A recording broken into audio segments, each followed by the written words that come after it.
बनावानुसित स्वभावात् करोति यति यत् सकलै परस्मै नारायणावेति समर्पयेत। जो भी कर्म करे भगवान को समर्पित करे। तदीयं वस्तु गोविंद तुभ्यमेव समर्पये। इसलिए अंत में भी पूजन के बाद भी होता है अनया पूजया प्रियंताम न मम। सब समर्पित करते हैं भगवान को। इसलिए अब इधर देखा कि वृक्ष दोनों गिरे हैं।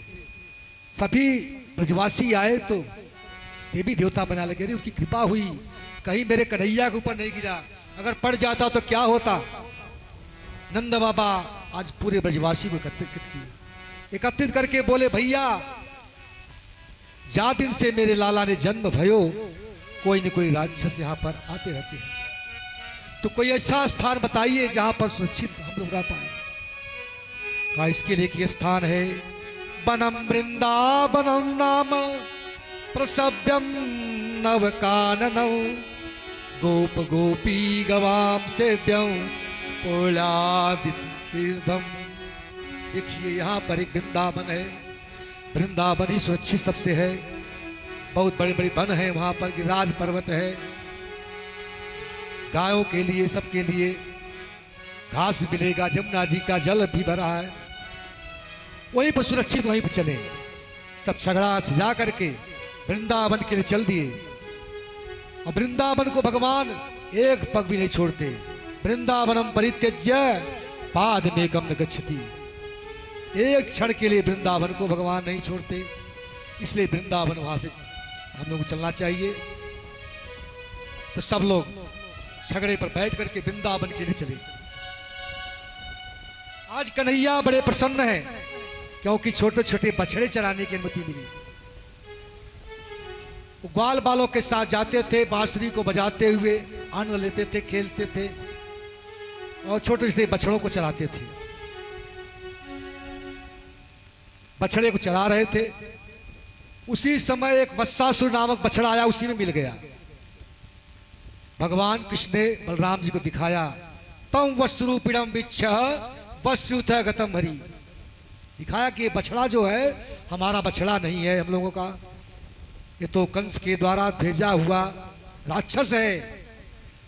भगवान ने उसके पिछले पैर को पकड़ करके घुमाया, आकाश में घुमा करके कैथ के वृक्ष पर पटका और वह तुरंत गोविंदाय नमो नमः वो मारा गया। मन की चंचल वृत्ति ही वित्तासुर है, वत्सासुर है। मन की चंचल वृत्ति ही वत्सासुर है। एक दिन सभी ग्वाल बाल एक तालाब के पास जलाशय पर पहुंचे। वहां पर बगुले के रूप में बकासुर आया। वह इतना बलवान था कि झपट करके भगवान कृष्ण को ही निगल गया। जब सभी ग्वाल बाल बलराम जी देखे तो बेहोश हो गए, सबके प्राण पखेर उड़ गए। अब क्या होगा। तो भगवान उसके गले में जाकर के अग्नि जैसा चलन उत्पन्न किए। अग्नि की तरह जलने लगा। वह बकासुर भगवान को उगल दिया। नीचे आए, एक चोंच को नीचे किया, एक चोंच को ऊपर। जैसे चटाई बनाने वाला गार्डन को खेल खेल में फाड़ देता है, उसी तरह भगवान ने बकुले के एक चोंच को फाड़ दिया। बकासुर मारा गया। यमुना है भक्ति। भक्ति के किनारे दो बाधाएं होती हैं, अज्ञान अंधश्रद्धा, अज्ञान अंधश्रद्धा, और दूसरा है दंभ। जब दोनों आता है तो पाप भी आ जाता है।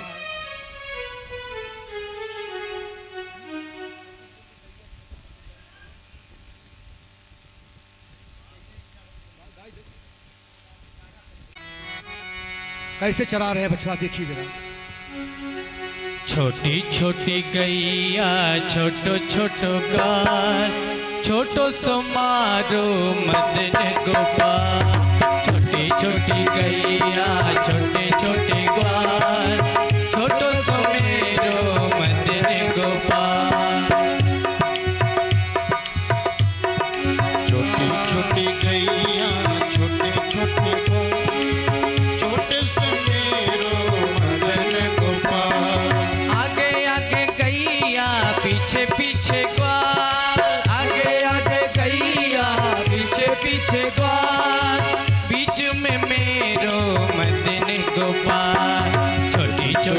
गैया छोटे छोटे ग्वाल, छोटो सो मेरो मदन गोपाल। कारी कारी गैया गोरे गोरे ग्वाल, कारी कारी गैया गोरे गोरे श्याम बरण मेरो मदन गोपाल, श्याम बरण मेरो मदन गोपाल। छोटी छोटी गैया छोटे छोटे ग्वाल, छोटो सो मेरो मदन गोपाल। छोटी गैया छोटे छोटे ग्वाल, छोटो सो मेरो छोटो सो मेरो मदन गोपाल। अरे घास खाए गैया दूध पिए ग्वाल, घास खाए गैया दूध पिए ग्वाल, घास खाए गैया दूध पीवे ग्वाल, घास खाए गैया दूध पिए ग्वाल। अरे मखन मेरो मदन गोपाल, माखन मेरो मदन गोपाल। छोटी छोटी गैया छोटे छोटे ग्वाल, छोटी छोटी गैया छोटे छोटे ग्वाल, छोटो सो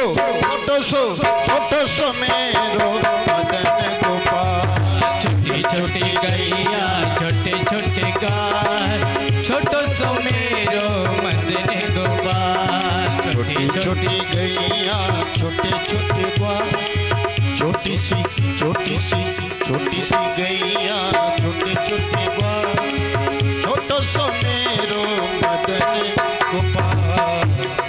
छोटी छोटी लुकटी छोटे छोटे हाथ, छोटी छोटी लकुटी छोटे छोटे हाथ, बंसी बजाओ मेरो मदन गोपाल, बंसी बजाओ मेरो मदन गोपाल। छोटी छोटी गैया छोटे छोटे ग्वाल, छोटो सो मारो मदन गोपाल। छोटी छोटी गैया छोटे छोटे ग्वाल, छोटी छोटी गैया छोटे छोटे ग्वाल, छोटो सो मेरो मदन गोपाल।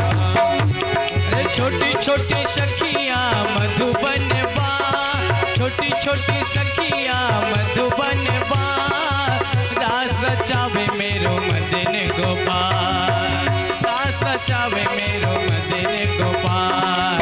छोटी छोटी गैया छोटो छोटो गाल, छोटो सो मारो मदन गोपाल। छोटी छोटी गैया छोटो छोटो गाल, छोटो सो मारो मदन गोपाल। छोटी छोटी गैया छोटो छोटो गाल, छोटो सो मारो मदन गोपाल। बोलो कृष्ण कन्हैया लाल की जय हो। इस तरह भगवान कृष्ण किए क्या, सभी जो बहुत सी गायें थी, बछड़े थे, तो सभी गाय के बछड़ों को एक में मिला दिया। अघासुर को देखा नहीं गया। अघ माने होता है पाप, ये मूर्तिमान पाप है।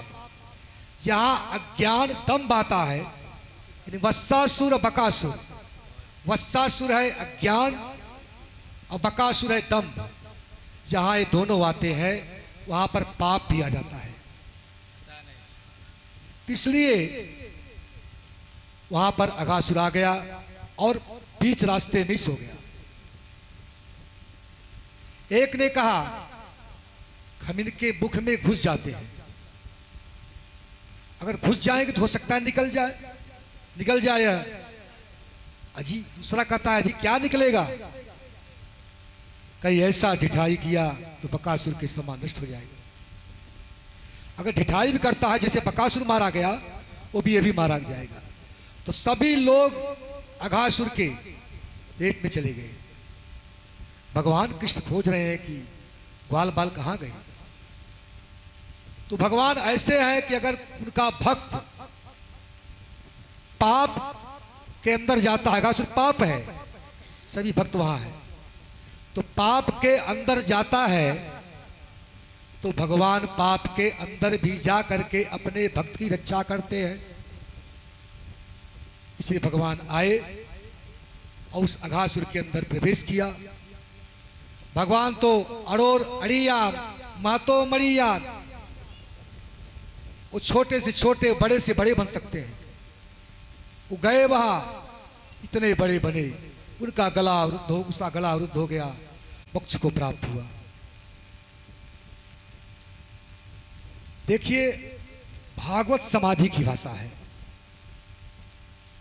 जब नाद ब्रह्म और नाम ब्रह्म एक होता है तब पर ब्रह्म प्रकट होता है।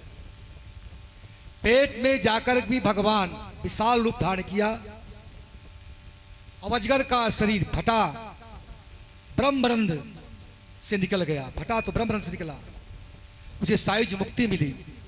सब लोग लाला को बाहर लाए। जब बाहर लाए तो सब बीमार हो चुके थे, मर चुके थे। भगवान ने अपनी बांसुरी वादन से अमृत रस की वर्षा किया और सभी को जीवित कर दिया।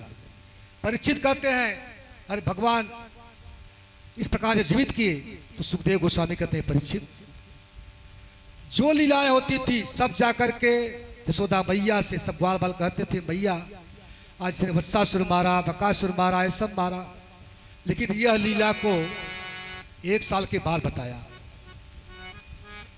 कहा क्यों? कहा जब अघासुर के पेट से लोग बाहर आए, भगवान ने जिंदा किया, इनको बहुत देर से भूख लगी थी। सभी ग्वाल बाल अपने अपने घर से कुछ कुछ ला करके एक मंडली बनाई, वहां पर भोग लेने लगे। देखिए कैसे भगवान वहां पर ग्वाल बालों के साथ भोजन कर रहे हैं। बिभ्रत बेड़ुम जरपटयो सिंह बेत्रे चकाचे कच्छे बाणे पाड़ो मशीन कवलम तत्फलान्वेषु तिष्ठन मध्ये स्वपरिसुहितो हास्यल नम्र भीष्वै स्वर्गे लोके विशति विभुजे यश बाल केली।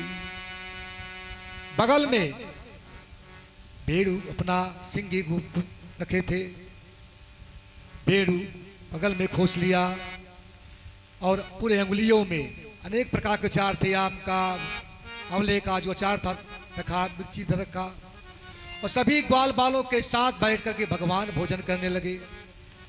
और यहां तक नहीं, मधुमंगल इत्यादि ने जो कत्ती छाछ लाई थी वो पिए तो ऊपर मुख से बाहर निकल गया, तो भगवान उसको भी चाटने लगे। इस दशा को देख करके ब्रह्मा का माथा ठनक गया। कौन सा ब्रह्म है जो ग्वाल बालों का जूठन खा रहा है?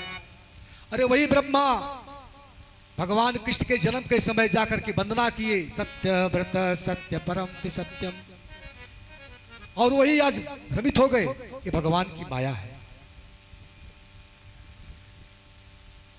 तो भगवान त्रेता युग में सबरी का जूठन खाया और द्वापर में ग्वाल बालों का जूठन खा रहे हैं। ग्वाल बाल लीला में तन्मय हो गए।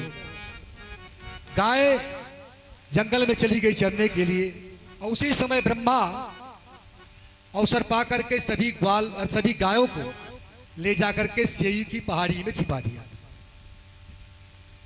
इधर भगवान आकर देखे तो सब बछड़े जो थे चले गए सेई की पहाड़ी में। तो भगवान एक कटोरे में दही भात को लेकर के अपने बछड़े को खोजने के लिए चले। भात माने होता है भक्त। भगवान सब कुछ छोड़ देते हैं लेकिन अपने भक्तों को नहीं छोड़ते, वो साथ रखते हैं। हम भी भगवान के लिए ऐसा करें कि भगवान हमें न छोड़े। तो भगवान कहते हैं सब कुछ छोड़ सकता हूं लेकिन भक्त को नहीं छोड़ सकता। वहां गए तो बछड़े को भी चुरा ले गए। बछड़े को चुरा ले गए तो भगवान कृष्ण ने जो पूरे ब्रह्मांड को प्रकट कर सकते हैं, सभी ग्वाल बाल और सभी बछड़ों को प्रकट किया। 1 साल तक कोई किसी को मालूम नहीं पड़ा क्या हुआ। भगवान कर तुम अकर तुम अन्यथा कर तुम, क्या नहीं कर सकते। निज इच्छा निर्मितनु माया गुण गोपाल। तो भगवान कैसे हैं? शिक्षा मैस्य भूत मैस्य कोटि, शिक्षा से आते हैं, हम अपने कर्मानुसार आते हैं। तो सभी ग्वाल बाल बछड़ों को प्रकट किया। भागवत के टीकाकार विश्वनाथ चक्रवर्ती 13वें और 14वें अध्याय में उनकी लीला में इतना तन्मय हो गए कि कहा कि ये जो लीला है सबसे उत्तम लीला है, क्योंकि जो ग्वाल बाल बछड़े प्रकट किए थे वो स्वयं कृष्ण ही थे। एक को देकर कितना प्रेम उत्पन्न हुआ जो कभी नहीं हुआ था। 1 साल के बाद ब्रह्मा ने सोचा कि चलकर देखे कृष्ण की क्या हाल हुई। आके देखे तो बछड़ा ग्वाल बाल सब दिखाई दिए। जाके सेई की पहाड़ी में देखा तो वहां भी दिखाई दिए। माथा ठनक गया। अब आकर के भगवान के चरणों में गिर पड़े। 40 श्लोक में स्तुति किया। नैमीड्यते बप्ते ब्रबपुसे तडिदम बराय गुंजावतंसिस परिपी छल सन्मुखाय बल्यस्त्रजे कवल बेत्र विषाण बेणु लक्ष्यस्मिते विदुपदे पशुपांगजाय। प्रभु आपका स्वरूप काला बादल मेघ जो होता है उसी के समान श्याम वर्ण है, और उस पर जो पीतांबर पहने हैं तो जैसे काले बादल में बिजली छिप जाती है वैसे ही दमक रहा है। कानों में गुज्जा की माला, कुंडल, सिर पर मोर पंख का मुकुट है। आपके मुख की शोभा अनोखी है। वक्षस्थल पर बनमाला झूल रही है। अस्यामि देव पपुसो मनुग्रहस्य स्वेच्छामय स्मृतु भूतमयस्य कोपि। भगवान ने तो लीला के लिए अपने वपु धारण किया है, शिक्षा धारण करते हैं। तो भगवान का 40 श्लोक में वंदना किया ब्रह्मा, लेकिन ब्रह्मा को भगवान ने माफ नहीं किया, क्योंकि भगवान के भक्तों को भगवान से दूर कर दिया। ब्रह्मा ने 3 बार पूरे मंडल 84 को उसकी परिक्रमा लगाई, अपने धाम में चले गए। इसके बाद एक धेनुकासुर, ताल वन में एक धेनुकासुर नामक राक्षस रहता था, और उसमें ताल के जो वृक्ष थे उसको किसी को न खाने देता था न आने देता था। एक दिन बलराम जी गए, वृक्षों को हिलाने लगे, सारा फल गिर गया। उस समय गधे के रूप में आया, दुलत्ती से प्रहार किया। भगवान ने उसके पैर को पकड़ करके उसी ताल वृक्ष पर दे मारा, वह धेनुकासुर मारा गया। अब धेनुकासुर मारा गया तो भगवान कृष्ण ने सबसे कहने लगे, अरे बलराम ने तो गधा मारा है, गधा मारा है। इसलिए कि भगवान लीला करने वाले हैं, वहां पर बलराम जी नाराज हो जाए न जाए। और इधर भगवान ने देखा कि जमुना जी में एक कालिया नाग आके बस गया है और जमुना जी का जल दूषित हो गया है। उसको शुद्ध करने के लिए भगवान वहां पर गए। बिलोक दूषिताम कृष्णा कृष्ण कृष्णा हिना विभू तस्या विशुद्धि मन विचल सर्पम तमुदवासयत्। यहां पर कृष्णा 3 बार कहा गया है। कृष्णाम कृष्णा कृष्णा, भगवान कृष्ण, और कृष्णा माने जमुना जी, और कृष्णा माने कालिया नाग, तीनों। तो उनको शुद्ध करने के लिए भगवान गए वहां पर, क्योंकि भक्ति रूपी जमुना में जब इंद्रियादि रूपी कालिया नाग आता है तो भक्ति रूपी जमुना प्रदूषित हो जाती है, गंदी हो जाती है। आज कन्हैया ने निश्चित किया कि मुझे कालिया को निकालना है।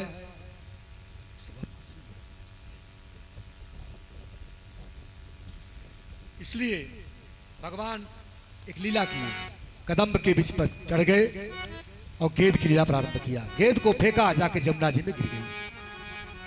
सभी ग्वाल बाल आके अपनी गेंद मांगने लगे। कहा कि मैं इससे बढ़िया, इससे अच्छी गेंद मैं आके दे दूंगा। कहा नहीं कन्हैया, गेंद माने मन, मन तो एक ही होता है, जो अहंकार को टच कर चुका है उसे शुद्ध करके चाहिए। तो भगवान गेंद को निकालने के लिए जमुना जी में कूदे, और जमुना जी में कूदे उस समय कालिया नाग था।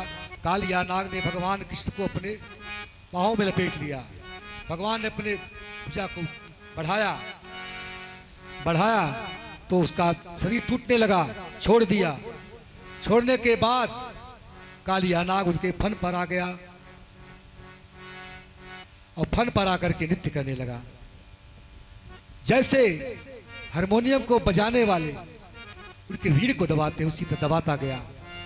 उनके मुख से फूल का फूटा भगवान के चरणों पर पड़ा तो उनकी सुंदरता और बढ़ गई। वो बड़ा सन्न हो गया। नाग पत्नियों ने कहा, प्रभु आपका यह अवतार तो दुष्टों को दंड देने के लिए होता है, इसलिए अपराधी को दंड देना बहुत उचित है। यही बात रावण ने भी मंदोदरी, रावण के वध के समय मंदोदरी ने भी कहा था। देखिए, आपका क्रोध करना क्रोधेव एवं संबद्ध है, क्रोध करना उचित है। और क्रोध से ही है। हे प्रभु, यहां पर भी वृत्तासुर जैसा वंदना किया गया है कि मुझे इंद्र का पद चाहिए, न सार्वभौम का पद, ब्रह्मा का पद, न रसातल का पद, न योग सिद्धि, नाठो सिद्धियां, मोक्ष। केवल प्रभु वांछति यदि पादरज प्रपन्ना, अगर आपके चरणों का एक धूल मिल जाए तो मुझे उसके बदले में कुछ नहीं चाहिए। कृष्णाय वासुदेवाय, कृष्णाय नमः, कृष्णाय रामाय, वसुदेव सुताय च, पदुम्नाय निरुद्धाय, सातता पद ते नमः, ते नमः। हे प्रभु, आप साधु पुरुष सदा अबला पर दया करते हैं। हम अबला हैं, इसके न रहने पर हम क्या करेंगे? इसलिए पति प्राण प्रदीयता, मेरे पति के प्राण को लौटा दो। भगवान ने कहा लौटा तो दूंगा, लेकिन एक जो जमुना जी में है, इससे जल पूरा दूषित हो चुका है। इसे जो लोग आते हैं जल पीते हैं, मर जाते हैं, और उसके तट पर जो जाते हैं उसमें झुलस जाते हैं। कालिया ने बहुत अच्छा शब्द कहा कि प्रभु, ये स्वभाव जो बनाया है आपने बनाया है कि मैं बनाया? क्रोध, मैं तमोगुणी में हूं। तमोगुण जो डाला है आपने डाला है, इसमें मेरा दोष है कि आप, मेरा स्वभाव ऐसा है, आपने बना दिया। तो कहा ठीक है तुम जाओ, लेकिन रमणक द्वीप चले जाओ। रमणक द्वीप का नाम सुनते ही कालिया ने कहा अगर रमणक द्वीप जाऊंगा तो आप गरुड़ महाराज खा जाएंगे। कहा नहीं, अब तुम्हारे ऊपर जो वैष्णव तिलक लग चुका है, इससे उसका किसी प्रकार का भय नहीं है। देखिए, इंद्रियों में से विष को निचोड़ दो। इंद्रिया है क्या? ये 5 ज्ञानेंद्री, पंच कर्मेंद्री, मन, इसमें सब विष ही विष भरा हुआ है। उन्हें सत्संग की मंडली में भेजो, रमणक द्वीप भेजो। विष रहित करोगे, रमणक द्वीप भेज दोगे तो भगवान आकर के उसमें जो विष को निकाल करके अमृत को भर देंगे। कालिया का फण तो मर्यादित था, लेकिन हमारे तो हजारों फण है। ध्यान दीजिएगा, हमारे तो हजारों फण है। हमारी 11 इंद्रियां ही कालिया के सिर है। Our 11 senses are the hoots of Kaliya. और इंद्रियों में जो विष भरा पड़ा है वही विष है। The delicacy of the subject which in field, वही विष है जो भरा हुआ है। तो if Sri Krishna come and dance on each sense, it can make sense poison free। भगवान आए और प्रत्येक इंद्रियों पर नाचे, तब यह पॉइजन फ्री होगा। नहीं प्रत्येक इंद्रियों पर भगवान को रखेंगे तब यह हमारा विष निकलेगा। जैसे अम्बरीश महाराज ने सवई मन है कृष्ण पदार बिंदयो, अपने मन को भगवान में लगा दिया। पैर भगवान की मंदिर में जाने के लिए, हाथ भगवान की सेवा के लिए और मस्तक भगवान के चरणों में झुकाने के लिए सभी इंद्रियों को लगाया, इस फ्री हो गया। उसी तरह हम भी अगर भगवान मन को लगाएंगे तो सब प्रकार के विष से मुक्त हो जाएंगे। और यह जसोदा मैया नंद बाबा पूरे ग्वाल बाल खोजते, भगवान को आए रोते, छाती पीटते, मेरा कन्हैया कहाँ गया। तो भगवान को जब देखे तो जमुना जी से बाहर निकले, प्राण में प्राण आया, उसी समय वहीं पर सब सो गए।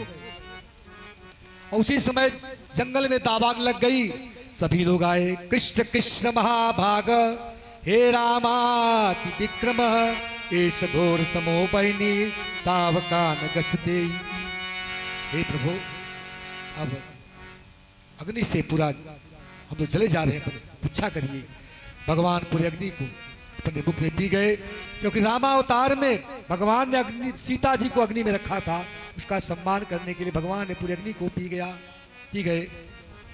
लंबासुर का वध हुआ।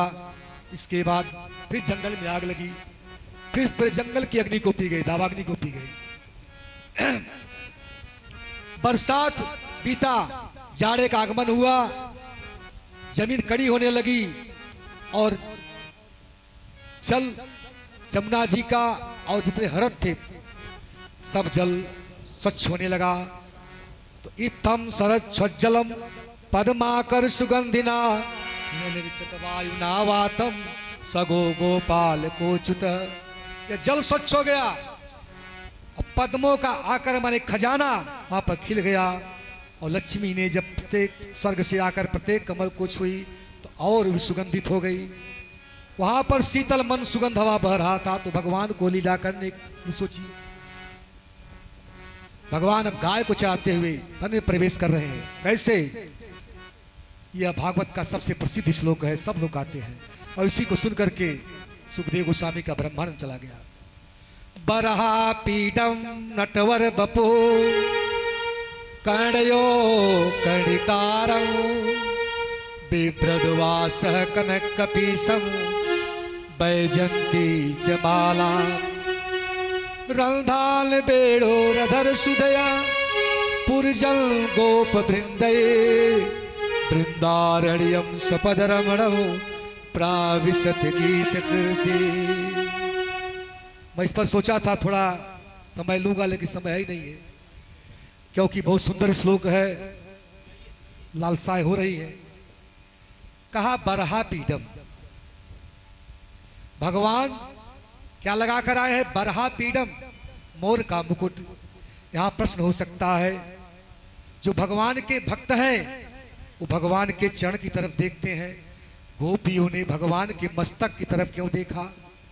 कहते भगवान के भक्त तो भगवान के चरण की तरफ देखते हैं जो दास है, लेकिन जो दासानुदास है भगवान के भक्त जो है उनकी तरफ देखते हैं। हनुमान जी भगवान राम की तरफ देखते थे, लेकिन भरत जी, शत्रुघ्न महाराज भरत की तरफ देखते थे। लेकिन गोपियों की स्थिति इनसे भी बड़ी है, इसलिए बरहा पीडम, भगवान के मस्तक की तरफ देखा। अपीडम, अपीडम माने दर्द भी होता है, अपीडम माने मोर के पिच से गिरा हुआ भाग। इसको क्यों देखा? भगवान क्यों लगाते हैं मोर पिच? भगवान कहते हैं कि हे मेरे भक्तों, जब तुम मुझे दो आंखों से देखोगे, ध्यान से ध्यान दीजिएगा, भगवान कितने कृपा के सागर हैं। जब तुम मुझे दो आंखों से देखोगे तो मैं हजार हजार आंखों से तुम्हें देखूंगा, क्योंकि मोर पर आंखें जैसी आकृति बनी रहती है, इसलिए भगवान मोर पंख लगा कर आए।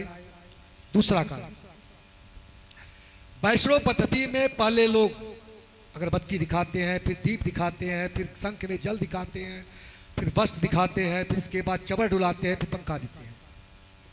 तो भगवान ने कहा, हे मेरे भक्त, तो मुझे दो हाथ से पंखा करोगे तुम मुझे हाथ से पंखा करोगे तो मैं मुझे तुम्हें मस्तक से पंखा करूंगा। तो भगवान इसलिए मोर का पंख लगा कर आए। तीसरी बात है, एक बार भगवान कृष्ण जंगल में जा रहे थे, वहां पर राधा रानी के चरण चिन्हों को देखा। पृथ्वी आज भी भगवान के चरण चिन्हों को अंकित की रहती है। तो भगवान अपना मोर पंख झुका करके चरण चिन्ह पर छाया कर रहे थे, कहीं धूल कर न पड़ जाए। तो इसीलिए कहीं पर आप देखेंगे तो भगवान का मोर पंख बाएं तरफ है, मतलब राधा जी उनकी बां मांगनी है। और जब दाएं तरफ है तो भगवान मोर पंख से राधा जी के चरण छाया कर रहे हैं। तो बरहा पीड़म नटवर बपू, भगवान नट है और गोपियों के भर बनकर आए हैं। नटवर है भगवान कृष्ण, नटराज है भगवान शिव। भगवान शिव पार्वती को प्राप्त करने के लिए नटवर वेश धारण किए, नटराज वेश धारण करते हैं। जब विवाह होता है कैसे वेश धारण करते हैं, तो पार्वती को प्राप्त करने के लिए नटराज वेश धारण करते हैं। और यहाँ पर भगवान कृष्ण अपने भक्तों को प्राप्त करने के लिए नटवर वेश धारण करते हैं। नटवर बपू कणियों कणिकार, कान में 2 फूल है पीले रंग का। कुछ लोग कहते हैं कनेर का, लेकिन कनेर को संस्कृत कहते हैं करबीर। जैसे माताएं झुमका पहनती हैं तो मंजिल पे मंजिल बना रहता है, उसी तरह का पुष्प है। कभी इस कान में लगा लेते हैं, कभी इस कान में लगा लेते हैं। विभ्रदवास, स्वच्छ वस्त्र है। कैसा? पीतांबर पहने। पीतांबर का स्वरूप कैसा है? तप्त कांचन गौरांगी राधे वृंदावनेश्वरी। राधा जी की कांति कैसी है? तपाए हुए सोने के समान आभा निकलती है, लाल पीला। इसी आभा को लेकर भगवान कृष्ण राधा जी के शरीर की कांति पीतांबर पहनते हैं और राधा जी भगवान श्री कृष्ण की कांति को लेकर के नीलांबर को धारण करती है। इसलिए विभ्रदवास कनक कपीसम बैजंती माला, भगवान बैजंती की माला बने हैं। 5 पुष्पों की माला है। शांत, 10 दास्य, सख्य, वात्सल्य, माधुर, ये भक्ति की जो स्वरूप है उनकी माला पहने हैं। और बेड़ू को बजाते जंगल में जा रहे हैं।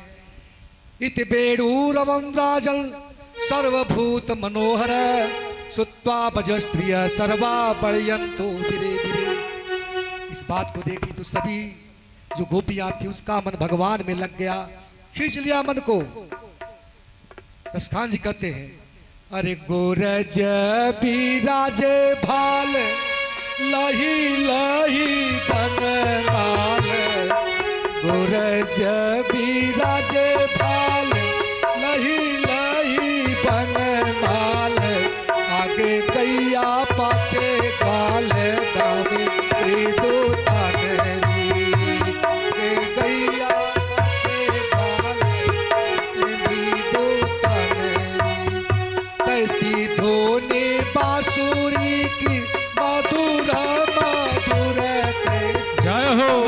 धोनी बांसुरी की मधुर मधुर कैसी। अटा चढ़ी चटकी पट पीत पहरानी। अटा चढ़ी देखी पीत पट पहरानी। रस बरसावे तन अपन बुझावे नैन। बरसावे तपन बुझावे नैन। प्राण नीरी जानी अब आवे रस खाने री। प्राण नीरी जानी अब आवे रस खाने री। इस प्रकार भगवान चल रहे हैं आगे। ये भगवान बेड़ू, जो बेड़ू है वो शिव जी का अवतार है। त्रेता युग में शिव जी ने हनुमान बनकर भगवान राम जी का चरण दबाया। बड़ भागी अंगद हनुमाना चरण कमल चापत विध जाना। तो भगवान ने कहा, शिव जी ने कि आपका मैं चरण दबाया हूं। तो भगवान राम ने कहा, द्वापर में मैं आपका भी चरण दबाऊंगा। तो बेड़ू बनकर आई और चरण दबाते हैं वो सर देने के लिए। गोपिया कहती राजा बेन का अवतार है। यह सरस्वती का भी अवतार है। एक सखी कहती है, देखो सखी, ओठ जो है तकिया है, नथुनी छत्र है, आंखें दासी है, पल के पंखा है और हथेली गोदी है, तो लगता है हो भगवान श्याम सुंदर का विवाह हुआ है। भगवान का बेड़ू बजा, मनमोहन की बंसी बाजी, वृंदावन के रास में, ब्रह्मलोक में ब्रह्मा नाचे, शिव नाचे कैलाश में। पूरा ब्रह्मांड स्तब्ध रह गया। जो जल था पत्थर की तरह जम गया जमुना जी का, और हिमालय गिरिराज पर्वत से जल की धारा बहने लगी, पिघल गया। विदग्ध माधव में रूप गोस्वामी कहते हैं, जब बेड़ू वादन हुआ तो कहां पहुंचा? कैलाश पर्वत पर, जहां भगवान शिव डमरू बजा रहे थे। रुक गया डमरू वहीं पर। चारों कुमार भगवान का ध्यान कर रहे थे, ध्यान भी रुक गया। और विष्णु के नाभि कमल पर ब्रह्मा बैठे थे सूचना करने के लिए, वो भी चकित रह गए। शेषनाग पूरे ब्रह्मांड को धारण करते हैं, लगे नाचने, पूरी पृथ्वी झूमने लगी। वहां से ब्रह्मांड का आवरण करके ब्रह्मांड का विष्णुलोक में पहुंचा। इसलिए बांसुरी बजी, तेरी बंसी पे जाऊं बलिहार रसिया, मैं तो नाचूंगी तेरे दरबार रसिया। तेरी बंसी पे जाऊं बलिहार रसिया, मैं तो नाचूंगी तेरे दरबार रसिया, मैं तो नाचूंगी तेरे दरबार रसिया। ओढ़ के आई मैं तो लाल चुनरिया, ओढ़ के आई मैं तो लाल चुनरिया, ओढ़ के आई मैं तो लाल चुनरिया, ओढ़ के आई मैं तो लाल चुनरिया। मटकी उठा के मैं तो बन के गुजरिया, मटकी उठा के मैं तो बन के गुजरिया। मैं तो कर आई 16 सिंगार रसिया, मैं तो कर आई 16 सिंगार रसिया, मैं तो नाचूंगी तेरे दरबार रसिया, मैं तो नाचूंगी तेरे दरबार रसिया। तेरी बंसी पे जाऊं बलिहार रसिया, तेरी बंसी पे जाऊं बलिहार रसिया, मैं तो नाचूंगी तेरे दरबार रसिया, मैं तो नाचूं तेरे दरबार रसिया। तेरे पीछे मैं तो आई हूँ अकेली, तेरे पीछे मैं तो आई हूँ अकेली, तेरे पीछे गोप की नई नवेली। दरबार रसिया। मुरली की धुन गोपियों ने सुना और सुनकर के भावना बदल गई। अब यहाँ पर गर्गाचार्य के द्वारा कुछ मंत्र मिला। मार्गशीर्ष में केवल जो गगन समीरा चिति जल, गगन समीरा चिति जल पावन गगन समीरा, चिति जल पावक गगन समीरा, पंचरचित अधम शरीरा।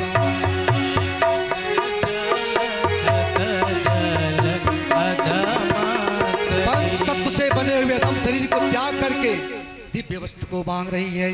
यत गत्वा निवर्तन्ते न पूर्वार्ते, स्तुति में कहा गया न पुनरावर्तते न पुनरावर्ते न आते मुकुट विराज रहो श्री गोवर्धन महाराज तेरे माथे मुकुट विराज रहो। श्री गोवर्धन महाराज महाराज तेरे माथे मुकुट विराज रहे। श्री गोवर्धन महाराज महाराज तेरे माथे मुकुट विराज रहो। तो पे पान चढ़े तो पे फूल चढ़े तो पे पान चढ़े तो पे फूल चढ़े तो पे चढ़े दूध की धार आधार। तेरे माथे मुकुट विराज रहे। तेरे गोवर्धन महाराज महाराज तेरे माथे मुकुट विराज रहो। तेरी सात कोस की परिक्रमा तेरी सात कोस की परिक्रमा सकलेश्वर है विश्राम विश्राम। तेरे माथे मुकुट विराज रहो। मेरे गोवर्धन महाराज महाराज तेरे माथे मुकुट विराज रहो। तेरे गले में कंठा साज रहो तेरे गले में कंठा साज रहो। कोढ़ी पे हीरा लाल काला। तेरे माथे मुकुट विराज रहो। मेरे गोवर्धन महाराज महाराज तेरे माथे मुकुट विराज रहो। तेरे कानन कुंडल चमक रहो तेरे जन गोबर हो। तेरी झांकी बनी विशाल विशाल तेरे माथे मुकुट विराज रहो। मेरे गोवर्धन महाराज महाराज तेरे माथे मुकुट विराज रहो। मेरे गोवर्धन महाराज महाराज तेरे माथे मुकुट विराज रहो। मेरे गोवर्धन महाराज महाराज तेरे माथे मुकुट विराज रहो। तेरे माथे मुकुट विराज रहो। परिक्रमा लगाते लगाते रो बारो कन्हैया मेरो वारो नंदलाला मेरो वारो। कन्हैया मेरो बारो नंदलाला मेरो बारो। कन्हैया मेरो वारो नंदलाला मेरो वारो। नक पे गिरवर लीनो धार कन्हैया मेरो वारो। नक पे गिरवर लीनो धार कन्हैया मेरो वारो। कन्हैया मेरो बारो नंदलाला मेरो बारो। ओ कन्हैया मेरो वारो नंदलाला मेरो वारो। पे गिरिवर लीनो धार कन्हैया मारो नक पे गिरवर लीनो धार कन्हैया मेरो वारो। कहे जसोदा मैया जरा जोर लगाओ मेरे भैया। आयो कहे यशोदा मैया जरा जोर लगाओ मेरे भैया। गिरिवर में हो जय पार कन्हैया मेरो। मारो गिरवर में भोज चार कन्हैया मेरो वारो। नक पे गिरिवर लीनो धार कन्हैया मेरो। मारो नक पे गिरवर लीनो धार कन्हैया मेरो वारो। ओ लाला की नरम कलैया कहीं मूर्ख न जाए को भैया। लाला की नरम कलैया कहीं मूर्ख न जाए पैया। कैसे झेलो इतनो भार कन्हैया मेरो। मारो वैसे झेलो इतने भार कन्हैया मेरो वारो। नक पे गिरिवर लीनो धार कन्हैया मेरो। मारो नक पे गिरवर लीनो धार जब को इंद्र ने कीनो नख गोवर्धन धर लीनो जब कोप इंद्र कीनो नख गोवर्धन लीनो बादल बरस बरस गए हार कन्हैया मेरो बार बादल बरस बरस गए हार कन्हैया मुरली वालो नख पे गिरिवर लीनो धार कन्हैया मेरो बार नख पे गिरवर तेरो धार कन्हैया मेरो वारो अरे पूछरी वारो लठिया को दियो है सहारो यो कहे पोछरी वारो लठिया को दियो सहारो रे मन भजले कृष्ण मुरार कन्हैया रे मन भजले कृष्ण मुरार कन्हैया मेरो वारो नख पे गिरिवर लीनो धार कन्हैया मेरो बारो नख पे गिरधर ली